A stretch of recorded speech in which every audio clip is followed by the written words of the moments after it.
Today I finally bench pressed 180 kilos, but this video isn't really about bench pressing. You know, if you'd have met me around 18 months ago, you'd have probably thought, well, there's no chance you will get to 180 kilo bench press, because back then life looked very different. My marriage had broken down, I injured my back at work carrying a whole bunch of shopping in some heavy crates while walking on sheet thick ice because we were going through a very, very cold winter.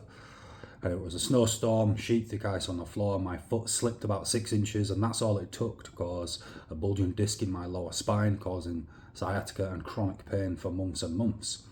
You know, the 180 kilo bench press goal didn't disappear overnight, but it felt like a long way away. So essentially at the time I stopped chasing the number.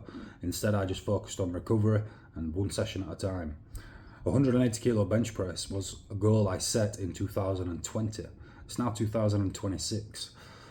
You know, after the injury, focused on one session at a time, recovery, not perfect sessions, not by any stretch of the imagination, just enough to keep moving forward in some way or another. You know, some days I trained hard, some days I simply showed up because I refused to let the difficult season become the end of the story.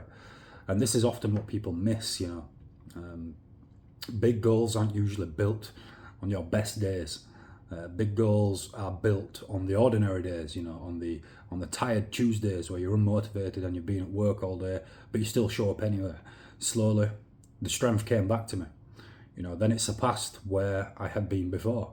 And today I finally bench pressed 180 kilos on the bench. As a natural lifter who weighs just over 90 kilos, this is an exceptionally rare feat of strength.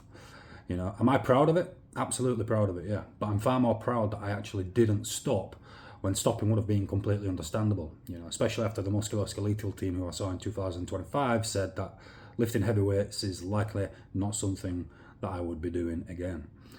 And I think the lesson goes far beyond the gym. Whether you're rebuilding your health, your life, relationships, business, progress rarely feels dramatic while you're living it. You know, it's hundreds of quiet, ordinary days and decisions that nobody applauds. One workout, one painting, one application, you know, one good conversation, one day at a time. And eventually these small decisions, these small micro steps become something that people call success.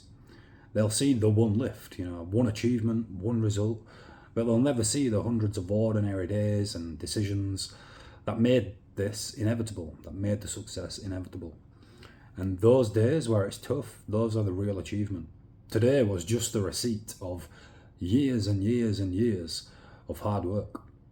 You know, I should say at some point in these videos, subscribe to the channel. I'm uploading daily at the moment. All things self-improvement, rebuilding your life from the ground up, whether you're going through tough relationships, whatever it is, emotional control, discipline, strength, self-improvement, mindset. I go through all the things on this channel, so subscribe if you're into that sort of stuff. The moral of the video is that if you're in the middle of rebuilding something, don't judge yourself by how far you've got left. You know, judge yourself by whether you're actually still showing up. Because if you keep doing that, sooner or later, you'll collect your own receipt.